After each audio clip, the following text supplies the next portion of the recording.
Bonjour, aujourd'hui je reçois Stéphane Hérault. Bonjour Stéphane. Bonjour Daniel, bonjour à toutes et à tous. Alors Stéphane, aujourd'hui tu nous reviens parce que tu es déjà venu en intervention, que ce soit en vidéo ou au micro de Fenêtre sur Soi. Tu es déjà intervenu pour parler également de ton livre Les quatre sagesses du yoga.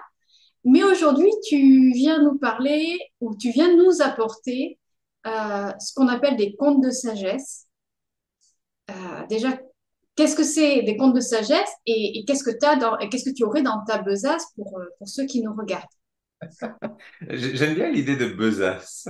Moi C'est aussi. vraiment ça parce on voit l'image du pèlerin avec la besace, tu sais, qui était en peau de bête, et puis avec le bâton, et puis on gardait tous ces secrets.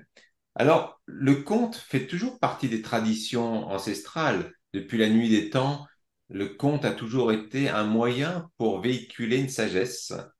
Et il y a un historien africain qui s'appelle Amadou Hampâté-Bâ qui a dit quelque chose de magnifique. Le conte, c'est le reflet de votre âme dans laquelle vous pouvez puiser toute la sagesse et vous trouver. Hein. C'est vraiment, c'est le miroir qui nous permet de nous révéler à nous-mêmes, le conte. Parce que c'est ça qui est beau avec un conte. Autant que tu peux suivre un enseignement, et dans l'enseignement, tu vas écouter peut-être l'enseignant qui va donner de la connaissance. Mais le conte, l'avantage, c'est qu'il te met en contact avec ta propre connaissance intérieure, ta propre sagesse intérieure. Parce que nous sommes tous des puits de sagesse. Est-ce que nous en sommes conscients? Ça, c'est une autre affaire. Mais nous sommes tous des puits de sagesse. Donc oui, effectivement, il y a plein de contes, de traditions diverses et variées. Alors, lequel qui serait, qui va venir aujourd'hui?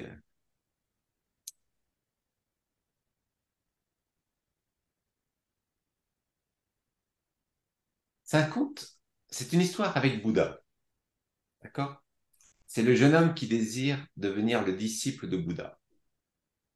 Bouddha, on en a tous entendu parler, maintenant il est partout, l'effigie est partout. Hmm. Mais des fois, même si on peut avoir une statue de Bouddha, on ne sait pas forcément quels sont les enseignements vraiment principaux que cet être qu'on a nommé Bouddha, hein, qui s'appelait Gautama Siddhartha, qui est devenu le Bouddha, l'éveillé, l'être éveillé. Mais on ne connaît pas forcément ses enseignements principaux. Alors, cette histoire, c'est pas pour raconter tous ses enseignements, c'est simplement pour mettre en évidence un de ses principes qui a été vraiment un principe fondateur de ses enseignements. Bouddha était avec ses disciples proches, il passait de ville en ville pour donner ses enseignements, et à chaque fois, il cherchait un arbre pour se poser et pouvoir diffuser ses enseignements. Un jour, à la fin d'un de ses enseignements, il y a un jeune homme qui vient le voir et dit, Maître, j'ai le désir profond de devenir votre disciple. Est-ce que vous pouvez m'accueillir en tant que disciple? Bouddha le regarde. Oui, mon fils, très facile, je peux t'accueillir en tant que disciple. On a simplement une seule règle. J'ai qu'une seule règle pour accueillir un nouveau disciple. Le jeune homme dit oui. Dites-moi, maître, et cette règle, je vais la suivre. Il dit, tu dois être capable d'accepter tout le monde sur cette planète. Waouh, quel choc! C'est une seule règle, mais par contre, elle est de taille. Maître, j'ai besoin d'un peu de temps quand même pour aller dans les profondeurs, voir effectivement si je peux accepter tout le monde. Le Bouddha a dit, pas de souci, prends le temps qu'il te faut. Le jeune homme s'en va, se pose, et va voir dans toutes ces profondeurs, en voyant tous les visages des personnes qui viennent. Cette personne, je peux l'accepter, oui, je l'accepte. Cette personne, je peux l'accepter. Et sur une, il bute. Il retourne voir le Bouddha. Il dit, Maître, pouvez-vous faire quelque chose pour moi? Parce que j'ai pu accepter tout le monde. sauf une personne. Sauf une personne. Le Bouddha le regarde et dit, quelle est cette personne que tu n'arrives pas à accepter? C'est ma belle-mère. Le Bouddha le regarde et dit, écoute, mon fils, c'est très rare, mais pour toi, je vais faire une exception. Je ne vais pas te demander d'accepter tout le monde sur cette planète. Je vais simplement te demander d'accepter ta belle-mère.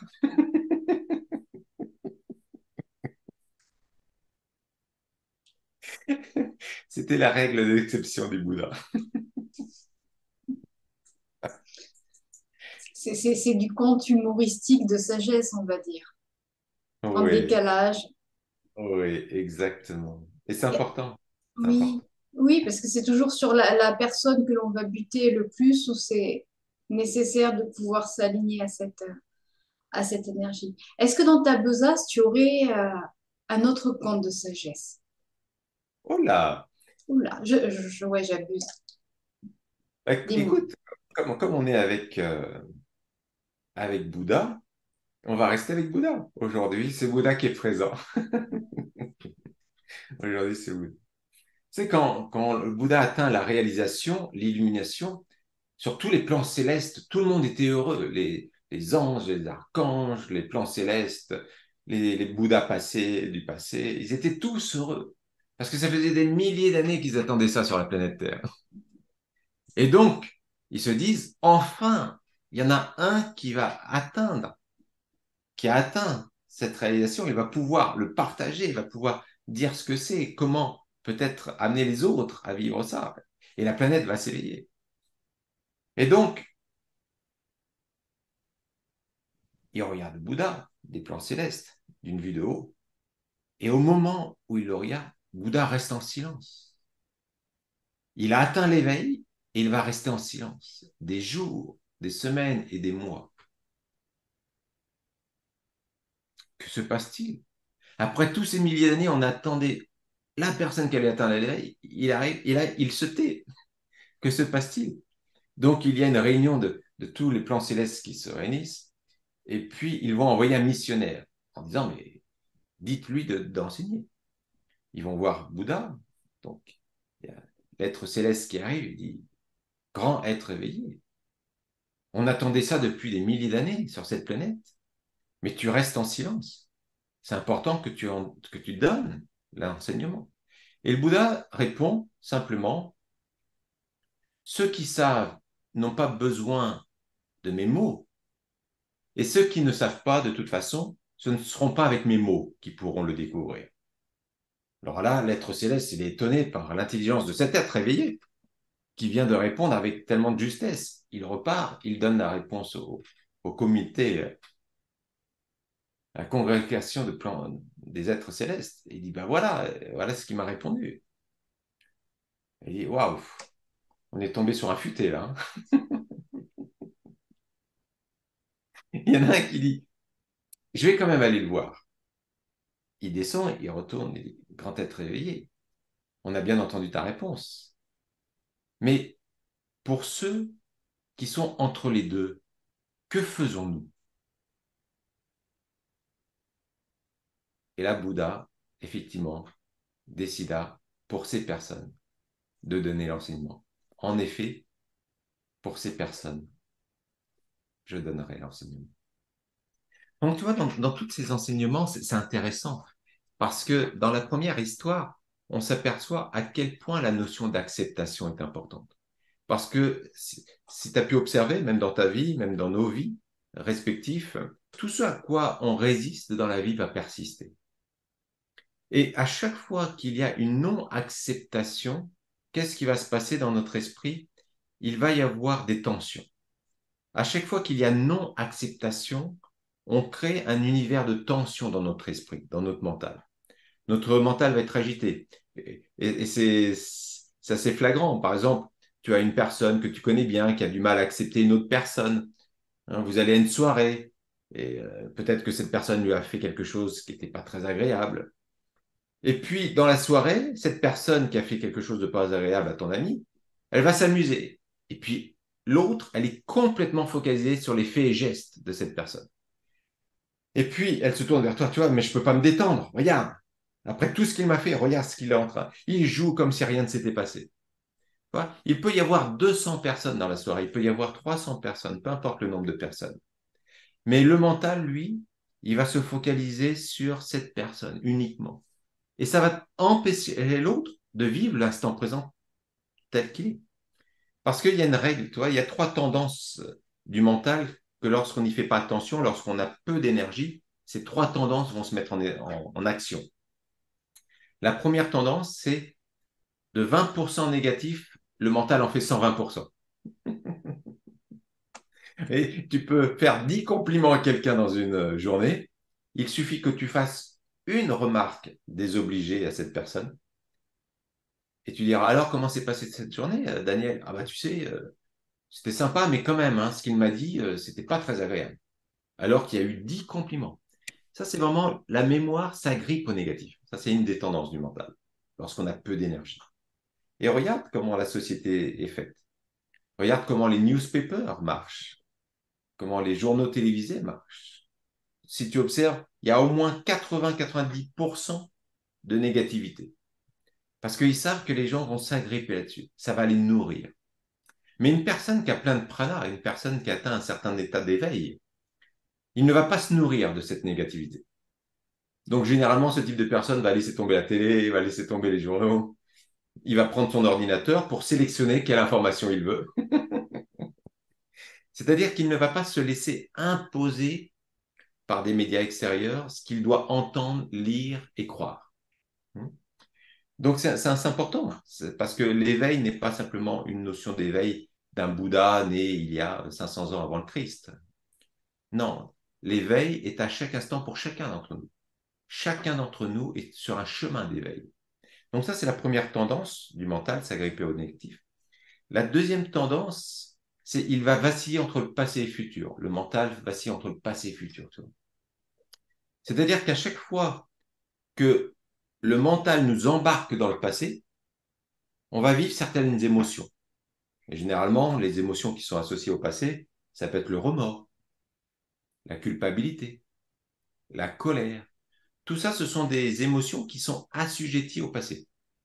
Tu ne peux pas être en colère par rapport à quelque chose qui n'est pas encore produit. Tu ne peux pas avoir de remords par rapport à quelque chose qui ne se sont pas encore produits. Donc, il y a certaines émotions qui sont associées au passé. L'anxiété, l'espoir, l'espérance, la nostalgie. La nostalgie, c'est lié au passé. L'espoir, c'est lié au futur. Les attentes, c'est lié au futur. On ne peut pas avoir des attentes vis-à-vis du passé. On attend quelque chose du futur. Donc, en fin de compte, le mental, lui, lorsqu'il n'est pas géré correctement, lorsque ce n'est pas toi qui es maître de ton mental, et que c'est lui qui mène la danse, en fin de compte, qu'est-ce qu'il va faire, le mental? Il va nous basculer d'un endroit à un autre, d'un passé au futur, passé, futur. Et regarde la vie des gens. La vie des gens est souvent coincée entre ces deux endroits, passé et futur. Et ils sont rarement dans l'instant présent. Parce que à ce moment où tu es dans l'instant présent, et tu le sais par expérience, parce que je sais, avec tout le beau chemin que tu as parcouru déjà, Daniel, tu as déjà l'expérience de ça. Tu sais que dans cet instant présent, tout est offert, tout est présent. À ce moment-là, toutes les possibilités sont présentes. Hmm. Donc, la deuxième tendance, lorsqu'on manque d'énergie, lorsqu'on manque de prana, elle nous emmène dans le passé, dans le futur. Et elle nous éloigne du moment présent qui, lui, seul, est l'endroit où tu peux construire. Tu peux créer, tu peux te renouveler, tu peux te réinventer. Hmm. Et la troisième tendance, c'est le d'accord, pas d'accord. Regarde, il n'y a que des médias comme le tien où on peut être dans cet accueil des différentes possibilités. Mais regarde les débats généralement télévisés. Alors, je ne te parle pas des débats politiques parce que c'est que ça. D'accord, pas d'accord. J'ai raison, tu as tort, etc. Et regarde comment la société s'est construite. Dans un d'accord, pas d'accord, c'est nécessaire. Tu ne peux ne pas être d'accord avec quelqu'un. Ça peut te faire grandir. Mais lorsque, quoi que l'autre dise, tu es dans ce d'accord, pas d'accord, il n'y a pas d'ouverture pour te faire grandir. Parce que généralement, la personne va être d'accord avec ce qu'elle connaît, et elle ne va pas être d'accord avec ce qu'elle ne connaît pas. Plutôt que de laisser l'information rentrer, expérimenter, même si ce n'est pas quelque chose que je connais, même si ce n'est pas quelque chose qui fait partie de mes valeurs, je vais expérimenter. Je vais éprouver. Tu sais, ça se passe souvent dans les couples. Hein. C'est-à-dire, dès que le mari ou l'épouse dit quelque chose, non. Et puis après, un quart d'heure, ah, mais il avait raison quand même. Ah, mais quand même. Hein. Et après, on n'ose pas lui dire qu'il avait raison parce que là, l'ego rentre en jeu. Tu vois. Donc, cette notion d'éveil est très intéressante parce que ça nous demande d'aller explorer notre mental un peu plus. Comment fonctionne notre mental? Comment fonctionne notre intellect? Comment fonctionne notre mémoire? Comment fonctionne notre ego? Et là, on va comprendre, on va aller découvrir nos contradictions, nos conditionnements, nos croyances limitantes.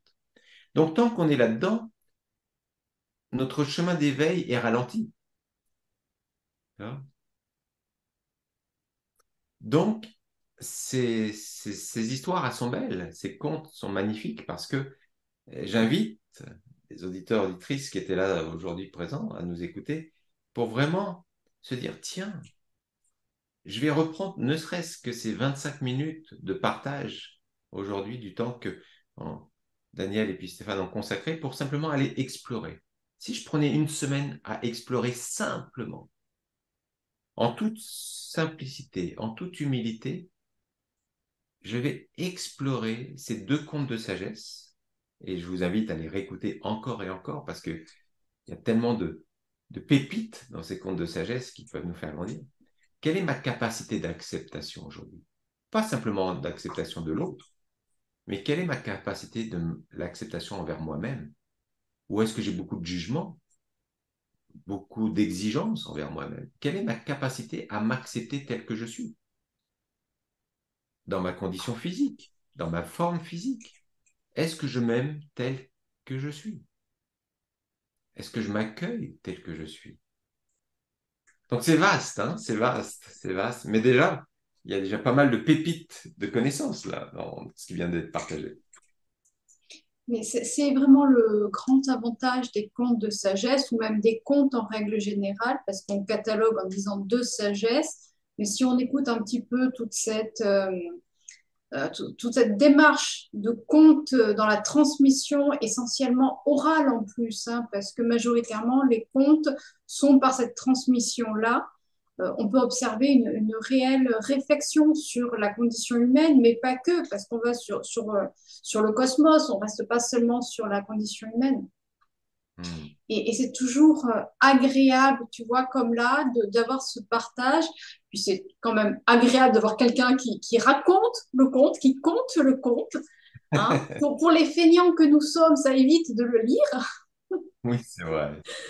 C'est un peu ça. Mais en tout cas, c'est vraiment un très beau partage que tu apportes là, Stéphane. Parce que voilà, c'est toi, c'est qui tu es, c'est dans ta transmission, mais c'est également dans toutes tes expériences de vie qui aujourd'hui te permettent de transmettre plus facilement un conte comme celui-ci. Oui, et c'est beau ce que tu viens de mettre en évidence. Oui, on peut lire un conte, mais le conte vient d'une tradition orale. Donc la personne qui lira peut-être le conte originel de ce que j'ai peut-être raconté, ça ne sera pas écrit pareil. Mais c'est ça la beauté du conte. La beauté du conte, lorsqu'il est raconté, on laisse au conteur la liberté de le modifier, de le changer un petit peu, de l'humoriser, de lui donner une texture un peu contemporaine. C'est ça qui est important, c'est de lui laisser la liberté, même si l'enseignement originel est véhiculé, le conteur, à travers, et tu l'as dit à juste titre, à travers son expérience, va au-delà de l'enseignement. Il va dans la transmission. Parce qu'un enseignement, tu le reçois, tu le remâches tel qu'il est, et puis la personne va le prendre, va le remâcher tel qu'il est. Alors que la transmission, c'est l'enseignement passer par le filtre de l'expérience de celui qui transmet. Et ça, c'est différent. Parce que ton degré d'intégration, en tant que toi qui reçois, par exemple, la personne qui reçoit, est autre. Parce qu'elle le fait à travers la transmission, à travers l'expérience de l'autre, et c'est un autre degré de conscience encore. Donc, j'ai toujours fait une différence dans, en tout cas, ces dernières années de plus en plus, entre enseigner et transmettre. J'ai trouvé dans la transmission quelque chose de plus fort, de plus puissant que le simple fait d'enseigner. Parce que l'enseigner, des fois, enseigner te place dans un rôle d'enseignant. Donc, il y a un donnant et un receveur. Ça, il y a l'enseigné et enseignant. Alors que dans la transmission, il y a celui qui partage, celui qui reçoit, mais il y a un autre ingrédient qui est important, qui est une triade. C'est l'enseignement. Et ça, c'est différent. Parce que l'enseignement, l'enseigné et l'enseignant font que c'est un ensemble complet. Oui, ça génère une synergie, une réelle osmose entre les différents corps, en fait. Oui, Là, dans la transmission, comme tu le dis, il y a quelque chose qui est différent de l'enseignement, ne serait-ce que dans le côté linéaire, non linéaire, dans la perception exactement, cognitive immédiate. exactement, exactement. Et c'est important. C'est important de prendre conscience de cette différence. Parce que sur mon chemin de vie, tu vois, Daniel, il y a quelque chose qui m'a énormément marqué. Ça a toujours été qui j'écoute. Parce que des enseignements, il y en a plein. Des conseils, tout le monde peut nous en donner. Mais qui j'écoute? Est-ce que la personne, elle incarne vraiment l'enseignement qu'elle partage? Est-ce qu'elle l'incarne? Et pour moi, ça a toujours été très important. Qui j'écoute? Qui j'écoute? Parce que c'est essentiel. Parce que l'enseignement se passe au-delà de ce qui est dit. 10%, c'est dans les paroles échangées.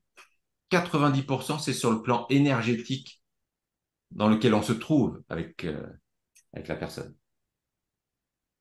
Donc, c'est essentiel. Ce que tu dis est très, très juste et voilà, ça résonne vraiment d'une finesse, comme tu sais si bien faire. Est-ce que c'est là, c'est pouvoir être aussi dans cette observation. Aujourd'hui, on est avec Internet, c'est un peu un gouffre, il y a tout. Euh, Chacun prend ce qu'il a envie de prendre, bien sûr, mais c'est bien de pouvoir faire sa sélection en fonction de qui l'on est et pouvoir être le plus objectif avec soi-même pour Hmm. savoir qu'est-ce qu'on a envie de mettre à l'intérieur. Exactement, exactement. Qui j'écoute? Qu'est-ce que je dis que je suis en ce moment? Qu'est-ce que je reçois? Comment je vais le recevoir? Où est-ce qu'il se place énergétiquement? Ce que je reçois, comment je le vis énergétiquement? Est-ce que là, je sens un sentiment d'expansion? Est-ce que l'autre, à travers son enseignement, me fait culpabiliser? Est-ce que je sens de la culpabiliser? Est-ce que je sens que ma conscience est en train de se rétracter? Ou plutôt, lorsque je suis en contact avec le partage de cette personne, est-ce que je suis en train de prendre de l'expansion? Et ça, ce sont des critères que chacun peut prendre, hein, vraiment pour leur chemin de vie. Faites-vous confiance. Allez dans votre ressenti. Est-ce que vous sentez de l'expansion lorsque vous êtes avec cette personne ou est-ce que vous sentez plutôt quelque chose qui est rétracté? Et là, ça sera déjà un bon moyen. Voilà. À chaque fois, c'est une pépite, c'est un clin d'œil de magie que tu nous apportes et j'invite vraiment chacun à aller un petit peu plus en profondeur dans ton livre, dans des partages, dans les stages initiatiques que tu proposes aussi. Là, je crois savoir que tu pars bientôt en Inde. Oui, oui, oui, j'accompagne les personnes dans des voyages, dans dans des endroits mystiques des fois. Mais c'est un mysticisme qui te correspond aussi parce que c'est une culture que tu as complètement imprégnée et qui émane de toi. Tu as parcouru le monde et bien plus. Et ça, c'est aussi bon de le rappeler. C'est-à-dire que les propos que tu présentes là ne sont pas des propos juste lus dans le dernier magazine du coin. C'est, c'est de l'expérimentation. Ben oui, ben, on est aussi un peu dans ça, hein. Oui, oui, effectivement, ça fait 30 années, mais même au-delà, comme tu le sais, on est aussi la résultante de vies passées aussi, pour ceux qui y croient. En tout cas, merci. Ici, tout est ouvert. Ici, tout est ouvert. Chacun croit, entend, perçoit, intègre, apprend ce qu'il le souhaite. c'est vraiment l'idée de cette chaîne aussi. C'est le partage, c'est la bienveillance et tous les intervenants sont tous aussi merveilleux les uns que les autres. Et pour moi, c'est un réel plaisir de partager ces pépites avec chacun de vous. Ben, merci, merci, parce que c'est important de véhiculer aussi ces instants, ces moments de rencontre. Merci, Daniel. Mais merci à toi, merci de ce beau partage. J'espère qu'on aura l'occasion de reproposer des contes de sagesse en fonction de ta disponibilité et de ton temps. Hein, tu es toujours sur ton tour de France de la méditation. Tu proposes beaucoup de choses, des stages, des formations en ligne. Alors, il y a le livre, hein, je rappelle, Les 4 sagesses du yoga. Voilà, et Oui, ces formations, moi, ces stages initiatiques, là, à partir du mois d'octobre en Inde. et oui, pour celles et ceux qui nous écoutent, ils peuvent aller aussi sur mon site internet parce que j'ai écrit un e-book que Oui, j'offre gratuitement. Donc, c'est Est-ce un mal, est-ce un bien? 10 étapes pour transformer les imprévus en opportunités. Et cet e-book, qui est court, concis, mais avec beaucoup de connaissances, est gratuit. Donc, n'hésitez pas, vous faites stéphanero.com et vous attendez, il y a une fenêtre qui va s'ouvrir et vous pouvez télécharger l'e-book. Voilà, ça vous permettra de passer aussi un bon moment d'introspection. oui, de toute façon, tous les liens seront mis en barre de description sous la vidéo. Encore une fois, un grand merci à toi, Merci, Stéphane, du merci, temps merci que Daniel. tu m'as Bel été. accordé, que tu as accordé à cette vidéo.